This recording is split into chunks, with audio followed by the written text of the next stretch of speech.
Hello guys, कैसे हो आप सब। आशा करती हूँ कि आप सभी अच्छे होंगे। आज हम बात करने वाले हैं सीटेट से रिलेटेड बहुत ही इंपॉर्टेंट क्वेश्चंस जो कि आपका ईवीएस से रिलेटेड होने वाले हैं।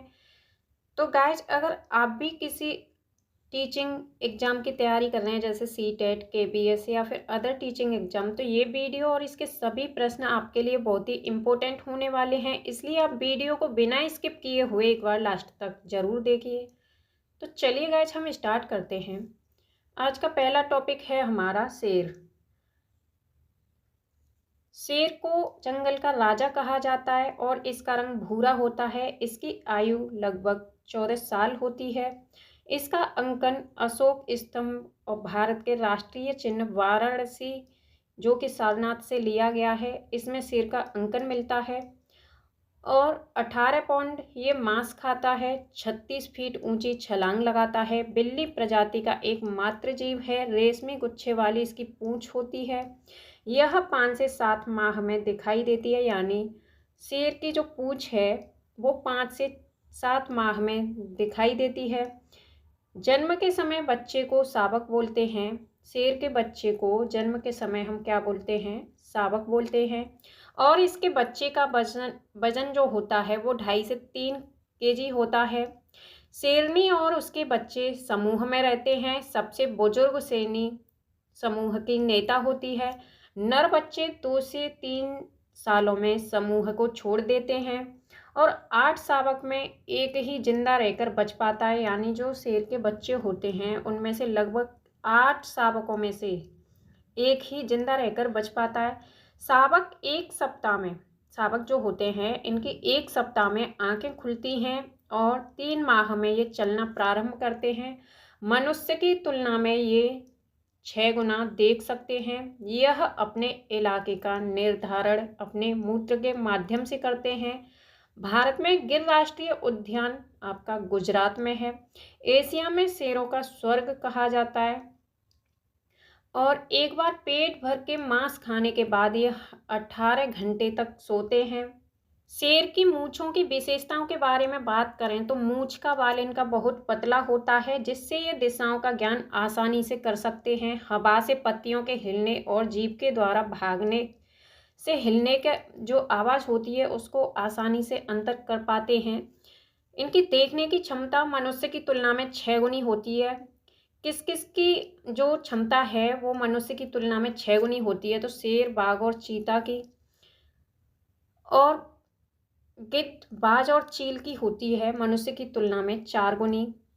और ये अपने मूत्र के माध्यम से अपने इलाके का निर्धारण करते हैं।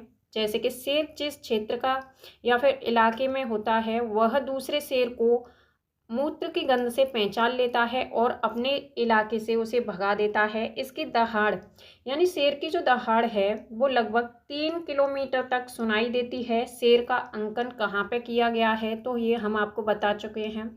ये भारत के राष्ट्रीय चिन्ह जो उत्तर प्रदेश के वाराणसी में सारनाथ के स्तंभ को भारत का राष्ट्रीय चिन्ह माना गया है, जिसमें शेर का अंकन दिया गया है।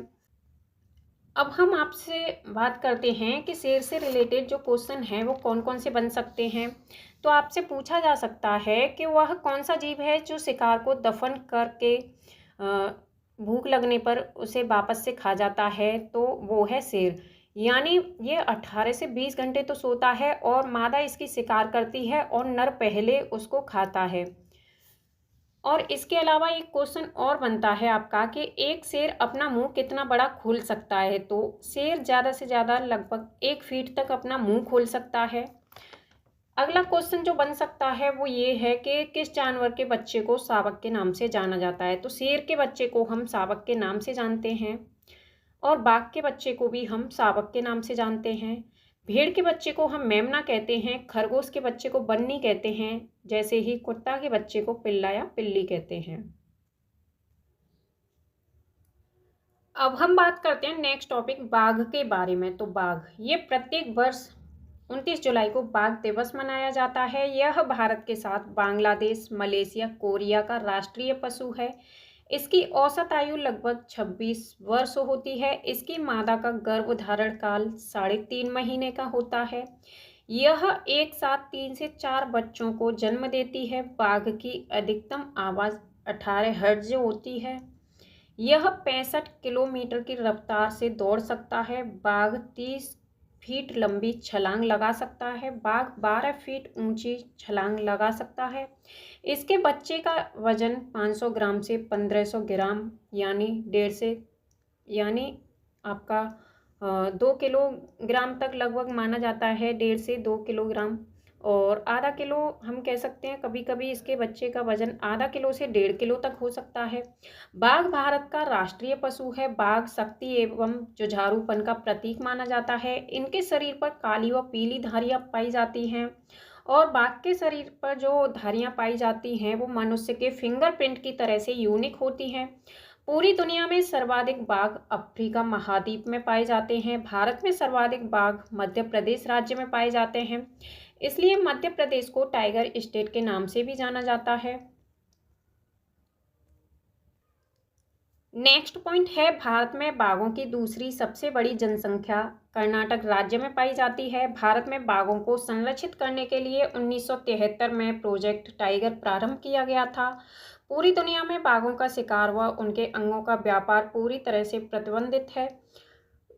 बाघों के समूह को क्या कहा जाता है? तो बाघों को इस समूह को हम स्ट्रीक कहते हैं। मांसाहारी जीवों में बाघ तीसरा सबसे बड़ा जीव है, जबकि यह बिल्ली प्रजाति का सबसे बड़ा जीव माना जाता है। पृथ्वी पर सबसे बड़ी आकार के बाघ जो होते हैं वो साइबेरियन बाघ होते हैं। बाघ के शरीर में सबसे मजबूत उसकी टांगें होती हैं। यह मरने के पश्चात कुछ समय तक अपनी टांगों पर खड़ा रह सकता है। इसके पैर का तलवा जो होता है वो गद्देदार होता है और वे बिना आहट से अपने शिकार तक आसानी से पहुंच सकते हैं। यह पूर्णतः मांसाहारी जीव है जिसका पसंदीदा भोजन जंगली भैंस, सूअर, हिरन आदि होते हैं। बाघ का वजन लगभग 363 केजी तक हो सकता है। ध्रुवीय भालू के बाद सभी मांसाहारी में दूसरे स्थान पर बाघ का सबसे बड़ा स्थान होता है। बाघ एक रात्रिचर जीव है। यह अपना अधिकांश शिकार रात्रि में करता है। इसकी दृष्टि मनुष्यों की तुलना में 2 गुना होती है। अब हम बात करते हैं कि बाघ से रिलेटेड कौन कौन से क्वेश्चन आपके एग्जाम में बन सकते हैं। तो आपसे पूछा जा सकता है कि निम्न में से किस किस जीव के दोनों कान बाहर की आवाज़ इकट्ठा करने के लिए लगभग अलग अलग दिशाओं में घूम जाते हैं? तो बाघ के जो कान होते हैं वो बाहर की आवाज़ इकट्ठा करने के लिए अलग अलग दिशाओं में घूम जाते हैं। और नेक्स्ट जो क्वेश्चन आपका बन सकता है वो ये है कि भारत में जो टाइगर प्रोजेक्ट है उसकी शुरुआत कब हुई? तो 1973 में टाइगर परियोजना की शुरुआत। नेक्स्ट टॉपिक हम बात करते हैं गैंडा के बारे में। तो ये स्थल मंडल पर दूसरा सबसे बड़ा और भारी जीव होता है। गैंडे की औसत आयु लगभग 50 वर्ष होती है। इसके सींग नाक के ऊपर पाया जाता है। यदि इसका सींग टूट जाए तो नया सींग आता है और इसका सींग उसी तत्व का बना होता है जिस तत्व का हमारा नाखून। और गैंडा एक सींग का या फिर 2 सींग का भी हो सकता है। इसकी मादा का गर्भधारण काल लगभग 16 माह का होता है। इसकी रफ्तार 15 किलोमीटर पर घंटे की होती है। इसी रफ्तार से भाग सकता है। चमड़ी की मोटाई लगभग 1.5 सेंटीमीटर होती है। यह शाकाहारी जीव होता है। गैंडे के झुंड को क्या कहते हैं? तो गैंडे के झुंड को हम क्रैश कहते हैं। काले गैंडे आपस में लड़ते रहते हैं। इसके नर की 50% मृत्यु लड़ने की वजह से होती है और मादा की 30%। इसका गर्भधारण काल 14 से 18 महीने का होता है। इसके बच्चे कितने समय में समूह को छोड़ देते हैं? तो इसके गैंडे के बच्चे जो होते हैं वो 2 से 4 साल में अपने समूह को छोड़ देते हैं। नेक्स्ट टॉपिक हम बात करते हैं जिराफ के बारे में। तो यह पृथ्वी का सबसे ऊंचा जानवर है। इसकी ऊंचाई लगभग 5 मीटर होती है और आयु लगभग इसकी 25 साल होती है। यह एक दिन में सामान्य जिराफ 35 किलोग्राम पत्तियां खा सकता है। आनुवांशिकता का अध्ययन करने के लिए या फिर आनुवांशिकता का पता लगाने के लिए जिराफ पर किसने प्रयोग किया? तो लेमार्क ने प्रयोग किया। जब यह चलता है तब इसके एक तरफ के दोनों पैर पहले आगे बढ़ते हैं, इसके बाद दूसरी तरफ के दोनों पैर आगे बढ़ते हैं।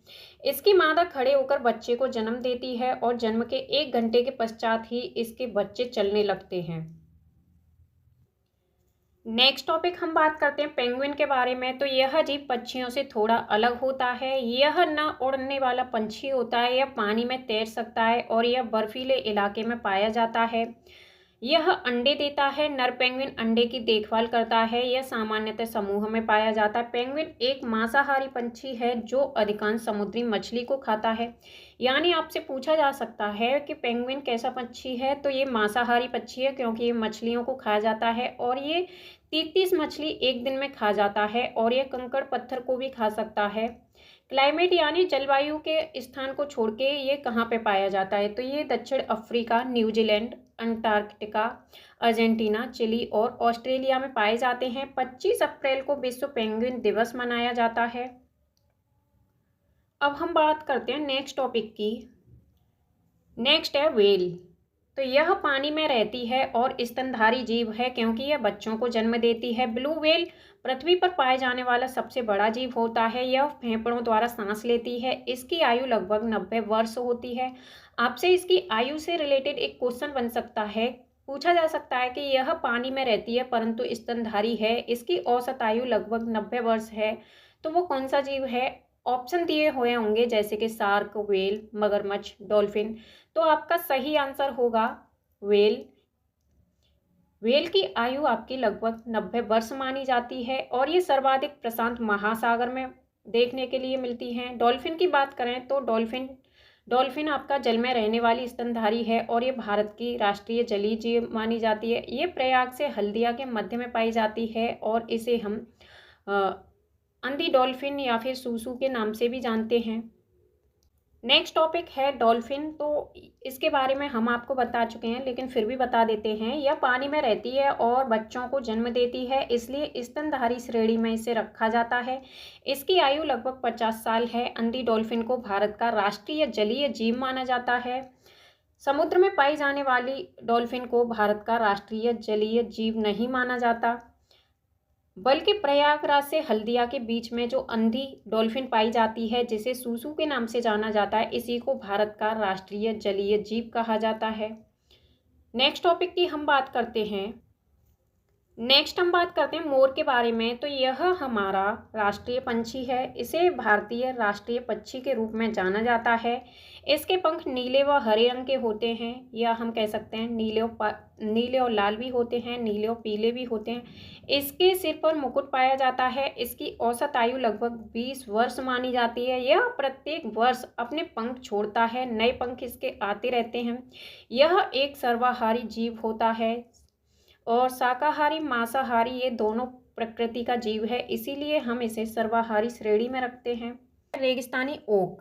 तो रेगिस्तानी ओक ऑस्ट्रेलिया में पाया जाता है। रेगिस्तानी ओक की जड़ें लगभग 30 फीट नीचे चली जाती हैं, यानी इस पौधे की जो जड़ होती हैं, जो रूट्स होती हैं, वो लगभग जमीन में 30 फीट तक अंदर तक चली जाती हैं। रेगिस्तानी ओक के तने की लंबाई लगभग 10 से 12 फीट होती है। इस पौधे के तने में जल संचित रहता है। जब स्थानीय निवासियों को पेयजल का संकट या फिर जल संकट पैदा होता है तो वे इसका उपयोग करते हैं। तने से संग्रहित जल को पीने के लिए वे अपने साथ में एक चाकू और छोटी पाइप रखते हैं। आपसे इससे रिलेटेड क्वेश्चन भी बन सकता है कि वहाँ के निवासी यानी ऑस्ट्रेलिया के जो निवासी हैं, वहाँ के जो लोग हैं, वो जल को पीने के लिए अपने साथ में क्या रखते हैं, जल को संग्रहण करने के लिए यानी संरक्षित करने के लिए वो साथ में क्या रखते हैं, तो चाकू एवं छोटी पाइप रखते हैं। अब हम बात करते हैं जल के बारे में। तो जल का जो निर्माण होता है वो हाइड्रोजन के 2 अणुओं और ऑक्सीजन के 1 अणु से होता है और जल में स्वयं के शुद्धिकरण की क्षमता होती है, यानी आप जल में मिट्टी मिला के भी रख देंगे तो वो खुद से ही स्वच्छ हो जाएगा, मिट्टी उसमें अंदर बैठ जाएगी और स्वच्छ पानी ऊपर आ सकता है। इसलिए हम कहते हैं कि जल में स्वयं के शुद्धिकरण की क्षमता पाई जाती है। जल का जो निर्माण हमने बताया आपको कि हाइड्रोजन के 2 अणुओं और ऑक्सीजन के 1 अणु से होता है, वो कैसे होता है?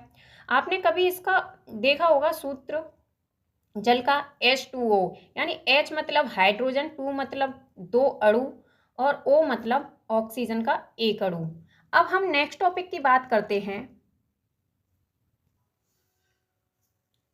नेक्स्ट है घटपर्णी या शिकारी पौधा के बारे में। तो यह पौधा ऑस्ट्रेलिया, इंडोनेशिया एवं भारत के मेघालय राज्य में पाया जाता है।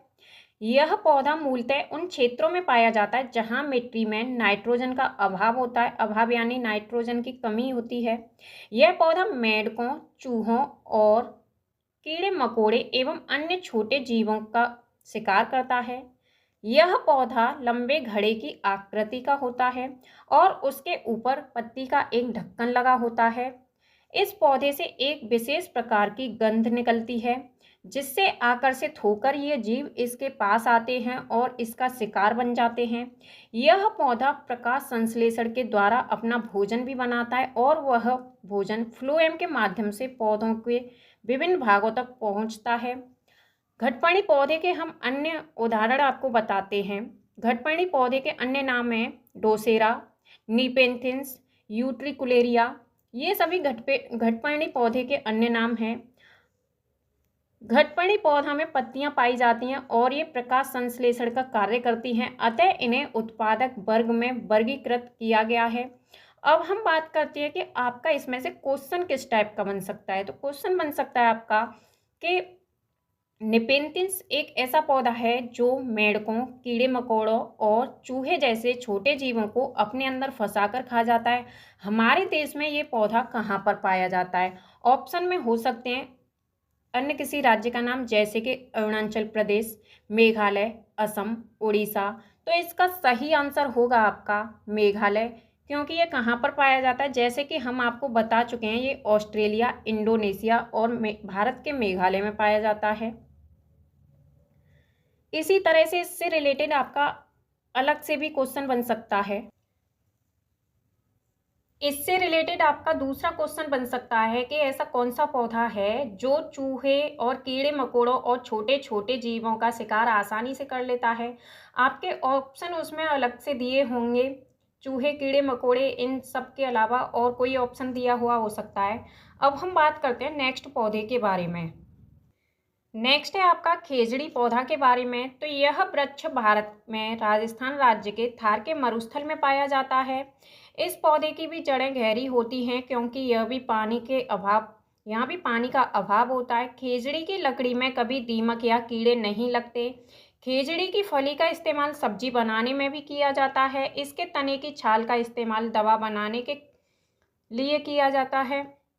यह एक छायादार वृक्ष है और इसकी छांव में स्थानीय निवासियों के बच्चे खेलते कूदते हैं। यह रेगिस्तानी इलाके में पाया जाने वाला पेड़ है। यह राजस्थान का राजकीय वृक्ष है। इसकी जड़ें पानी या जल की तलाश में गहराई तक जाती हैं। यह एक बड़ा छायादार वृक्ष होता है जिसके छांव में स्थानीय बच्चे खेलते हैं। अब हम बात करते हैं अगले पौधे के बारे में। नेक्स्ट टॉपिक होने वाला है हमारा, नेक्स्ट है लाइकेन। तो यह एक सहजीवी पौधा होता है। लाइकेन कवक एवं शैवाल के मध्य सहजीविता का परिणाम होता है। कवक में क्लोरोफिल नहीं पाया जाता, इसीलिए यह भोजन नहीं बना पाता है और सड़ी गली लकड़ियों पर ही ये पाया जाता है। शैवाल में क्लोरोफिल पाया जाता है और वह प्रकाश संश्लेषण के द्वारा भोजन भी बना लेता है, लेकिन उसके पास आधार यानी उगने का संकट होता है। कवक शैवाल को आधार प्रदान करता है और शैवाल कवक को भोजन। लाइकेन के बारे में बात करें तो लाइकेन वायु प्रदूषण का प्राकृतिक सूचक होता है। जब वातावरण में सल्फर डाइऑक्साइड यानी SO2 गैस की मात्रा बढ़ जाती है तो क्षेत्र में पाए जाने वाले लाइकेन सूख जाते हैं। इससे पता चल जाता है कि वायु प्रदूषण बढ़ गया है। SO2 को हम स्टोन कैंसर भी कहते हैं, यानी SO2 को हम सल्फर डाइऑक्साइड कहते हैं और इससे क्या होता है, इससे स्टोन कैंसर यानी पत्थरों का जो वो होता है चटकना, इससे हो जाता है। SO2 से रिलेटेड आपसे एक क्वेश्चन बन सकता है। इसमें हम आपको बता देते हैं किस तरीके से आपका क्वेश्चन बन सकता है। तो मधु जब ताजमहल घूमने गई तो वहाँ पर गाइड जो होते हैं तो उसने बताया कि कुछ सालों पहले अम्लीय वर्षा के कारण ताजमहल का रंग उड़ने लगा था। जब इमारतों या भवनों का रंग उड़ने लगता है या फिर वे गलने लगते हैं तो इससे निम्न में से इसे क्या कहा जाता है? ऑप्शन में दिए हुए हो सकते हैं त्वचा कैंसर या फिर स्टोन कैंसर या लकवा या रंग कैंसर। तो इसका सही आंसर होगा आपका स्टोन कैंसर, यानी SO2 से क्या होता है, तो स्टोन कैंसर, जिसके कारण ताजमहल का रंग भी पीला पीला सा हो गया है। नेक्स्ट टॉपिक है आपका यूकेलिप्टस यानी सफेदा के बारे में। यूकेलिप्टस को पारिस्थितिकी तंत्र का या फिर सामाजिक वानिकी का आतंकवादी कहा गया है। 1976 में सामाजिकी वानिकी दिवस मनाया गया। यह पौधा जल अधिक पीता है एवं जल का अपव्यय अधिक करता है। यह मूलतः ऑस्ट्रेलिया का पौधा है। इसे सफेदा के नाम से भी जाना जाता है। इसकी जड़ें लगातार जल का अवशोषण करती हैं और इसकी पत्तियां जल का तेजी से वाष्पीकरण करती हैं। इससे रिलेटेड आपका एक क्वेश्चन बन सकता है कि पारिस्थितिकी तंत्र का आतंकवादी वृक्ष किसे कहा गया है। ऑप्शन हो सकते हैं गम को, नीलगिरी को, सफेदा या यूकेलिप्टस को, या फिर इन सभी को। तो सही आंसर होगा आपका सफेदा या यूकेलिप्टस को, क्योंकि इसकी जड़ें तेज गति से जल का अवशोषण करती हैं और आसपास की भूमि को ये बंजर बना देता है। इसकी पत्तियां तेज गति से जल को वाष्पीकृत कर देती हैं। दिन में लगभग 1000 लीटर तक ये पानी को सोख सकता है। नेक्स्ट है आपका पीपल। तो पीपल एक विशाल छायादार वृक्ष होता है। पीपल 24 घंटे ऑक्सीजन देता है। पीपल को बोधि वृक्ष भी कहा जाता है, क्योंकि महात्मा बुद्ध को ज्ञान की प्राप्ति पीपल के वृक्ष के नीचे हुई थी। पीपल के वृक्ष की जड़ का विस्तार काफी दूर तक होता है। नेक्स्ट है आपका बरगद। तो बरगद एक विशाल छायादार वृक्ष है। इसकी छांव में विभिन्न प्रकार के जीव जंतु और पक्षी रहते हैं एवं ये घोंसला भी बनाते हैं। बरगद के तनों से स्तंभ यानी मूल जड़ निकलती है, जो तनों को सहारा देने का कार्य करती है। इसकी जड़ें काफी दूर तक फैली हुई होती हैं एवं गहरी भी होती हैं। पीपल, बरगद, नीम को पर्यावरण मित्र वृक्ष भी कहा जाता है। अब हम बात करते हैं क्रोटन के पौधे के बारे में। तो यह पौधा किसी मूल पौधे के साथ बो दिया जाए तो मूल पौधे को कब पानी की आवश्यकता होती है उसकी सूचना ये दे देता है। इस पौधे की जड़ें काफ़ी उथली होती हैं। पानी की कमी होने पर यह पौधा सूखने लगता है, जिससे पता चल जाता है कि मुख्य फसल की सिंचाई करनी है। इसे हम एक जल सिंचक पौधा भी कहते हैं। नेक्स्ट है आपका जेट्रोफा। तो जेट्रोफा के बारे में बात करें तो यह मूलतः ब्राज़ील का पौधा है। इस पौधे से बायोडीजल बनाया जाता है। आपसे क्वेश्चन बन सकता है कि जेट्रोफा कहाँ का पौधा है। ऑप्शन दिए होंगे आपके, हो सकते हैं कि ऑस्ट्रेलिया, इंडोनेशिया, भारत। तो इसका सही आंसर होगा आपका ब्राज़ील। तो फ्रेंड्स, आपको ये वीडियो कैसी लगी आप ये हमें एक बार कमेंट बॉक्स में ज़रूर बताएं, और अगर आप ऐसी ही वीडियोज़ और पाना चाहते हैं तो आप एक बार चैनल को सब्सक्राइब करके वीडियो को लाइक ज़रूर करें। Thank you.